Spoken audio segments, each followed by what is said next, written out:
90ல இருந்து 105 தொகுதி விஜய் வெல்லுவார். ஆனா முதலமைச்சரா வரணும்ன்றதுல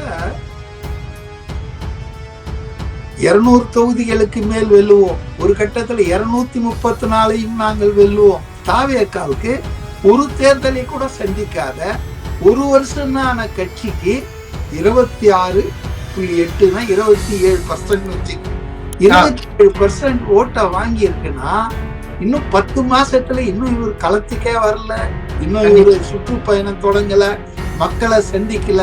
இப்பதான் ஜனநாயகன் ஷூட்டிங் முடிச்சுட்டு முழு அரசியல்ல இறங்கி இருக்காரு. போல் மித்ரான்னு ஒரு ஒப்பீனியன் போல் மும்பையில இருந்து வந்தது சில மாதங்களுக்கு முன்பு.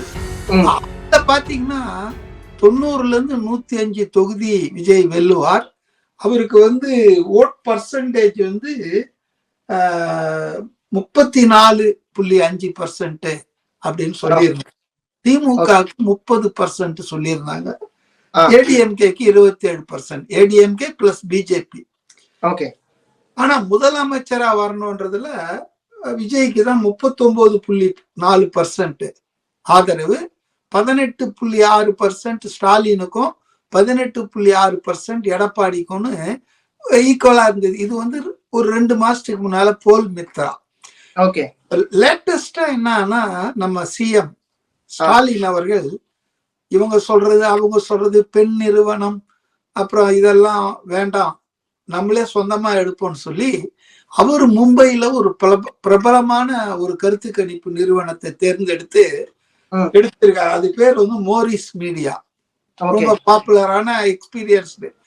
அவங்க இந்த பாஜக கூட்டணி எல்லாம் வந்த பிறகு மோஸ்ட் ரீசன்ட்லி சமீபத்துல உடனடியா களத்துல இறங்கி 234 தொகுதி பிரதிநிதித்துவப்படுத்தக்கூடிய அந்த தொகுதிகள், அந்த ஜாதிகள், ஆண்கள் பெண்கள் எல்லாத்தையும் கணக்கு பார்த்து ஒரு புள்ளி விவரத்தை ஒப்பீனியனை எடுத்து உடனே அவருக்கு கொடுத்துட்டு இருக்காங்க.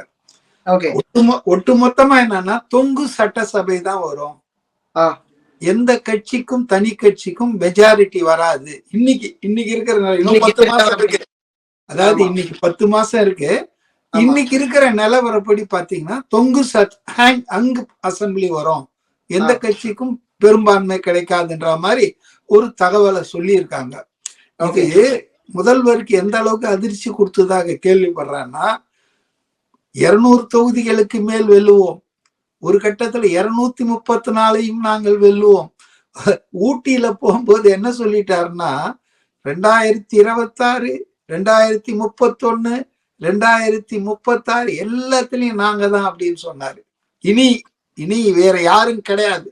ஜெயலலிதா அம்மா சொன்னாங்கல்ல, கண்ணு கெட்டிய தூரத்தில் எதிரிகளே இல்லைன்னு, அது மாதிரி முதல்வர் பேசினாரு. அப்படிப்பட்டவருக்கு அவர் எம்ப்ளாய் பண்ண இப்ப வேற யாராவதுன்னா கூட பணம் கொடுத்து இந்த இதெல்லாம் பண்ணுவாங்க, விஜய் பண்றாருங்க அதை பண்றாங்கன்னு. இது இட் இஸ் மோரிஸ் மீடியால பாம்பேல இருக்க அந்த டீமை எம்ப்ளாய் பண்ணது, என்கேஜ் பண்ணது திமுக முதல்வர். அப்ப அவர் பர்சனலா எடுத்த அந்த கருத்து கணிப்புல அது அவருக்கு உண்மையா தானே இருக்கும். அவருக்கு அதிர்ச்சி, பயத்தை ஏற்படுத்தி. அது என்னன்னா 4 முனை போட்டியை தான் அவங்க கணக்குல எடுத்திருக்காங்க.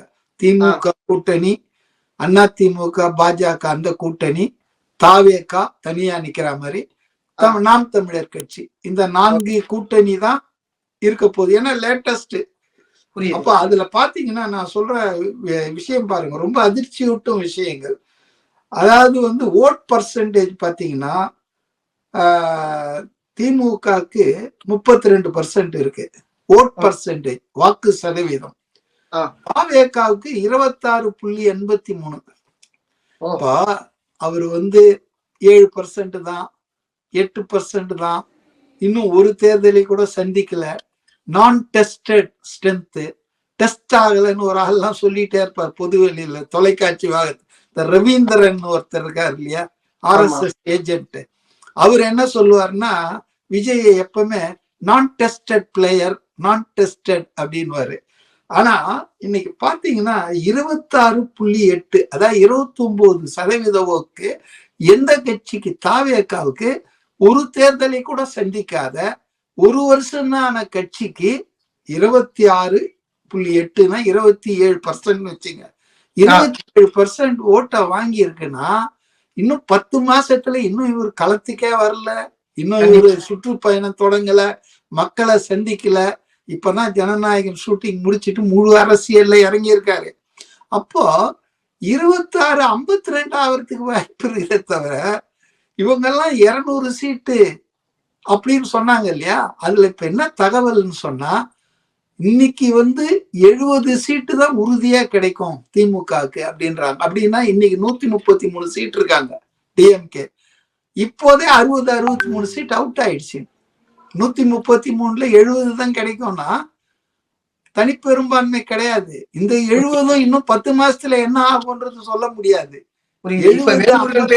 அவருக்கு கொஞ்சம் குறைவு தானே ஏற்படுத்தியிருக்கும். ஆனா இதை விட நான் இன்னொன்னு சொல்றேன், அதாவது கட்சி வாரியா சொல்றேன். வாக்கு சதவீதம் திமுகவுக்கு 32%, அண்ணா திமுக கூட்டணிக்கு 30%, தாவேகாவுக்கு 26.8, அதான் 27%. நீங்க பாத்தீங்கன்னா இன்னைக்கும் 3வது இடத்துலதான் தாவேகா வாக்கு சதவீதத்துல இருக்குது. ஆனா என்ன அதிர்ச்சிகரமான தகவல்னா, ஒரு கட்சி ஆரம்பிச்சு ஒரு தேர்தலை கூட சந்திக்காத சூழ்நிலையில் 26 27%னா, இன்னும் தேர்தலுக்கு 10 மாதங்கள் இருக்குதுன்னு சொன்னா, அவர் இன்னும் களத்திலேயே களமாடவே இல்லை மக்கள் கிட்ட. இதெல்லாம் வந்தா இந்த 26 என்பது 56 ஆகும், 52 ஆகும். ஆக முதன்மை சக்தியாக விஜய் வருவதற்கான வாய்ப்பு பிரகாசமாக இருக்கிறது என்பதை கைப்புண்ணுக்கு கண்ணாடி தேவையில்லைன்ற மாதிரி மு.க. ஸ்டாலின் அவர்கள் போட்ட அந்த மோரிஸ் மீடியா ஒப்பீனியன் போல சொல்லியிருக்கு.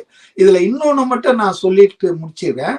அதாவது முதலமைச்சர் ஓட் பர்சன்டேஜ் இப்ப நான் சொன்னேன், முதலமைச்சரா நீங்க யார வர விரும்புறீங்கன்றதுதான் ரொம்ப பயங்கரமான விஷயம்.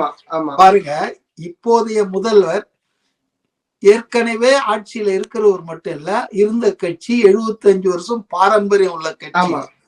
அதனுடைய தலைவர் ஸ்டாலின் 20.13, அதாவது 20% ஆட்கள் தான் அவர் அடுத்து முதல்வரா வரணும்ன்றா விரும்புறாங்க. 2வது யாருன்னா எடப்பாடி. அவர் ஏற்கனவே முதலமைச்சரா இருந்தவர், 50 வருஷம் பாரம்பரியம் உள்ள அதிமுக. அவருக்கு இவரை விட 3% அதிகமா விரும்பி இருக்காங்க, 23%. அதாவது மக்கள் ஆதரவு ஓட் பர்சன்டேஜ் வாக்கு சதவீதத்துக்கும் இந்த முதலமைச்சரா நீங்க வரணும்ன்றதுக்கும் வித்தியாசம் இருக்கு. அதை தான் சுட்டி காட்ட விரும்புறேன். புரியுது. 3வது இடத்துல இருந்த தாவேகா 27%ஓட வாக்கு சதவீதத்துல முதலமைச்சர்ல முதல் இடத்துல வருது. நீங்க இத பாருங்க. அதாவது மக்கள் விரும்புறது இங்கதான் இருக்குங்கிறீங்க. இல்ல, தாவேகா கட்சிக்கு மக்கள் கிட்ட இருக்கிற ஆதரவை விட கூடுதலான ஆதரவு விஜய்க்கு இருக்கு.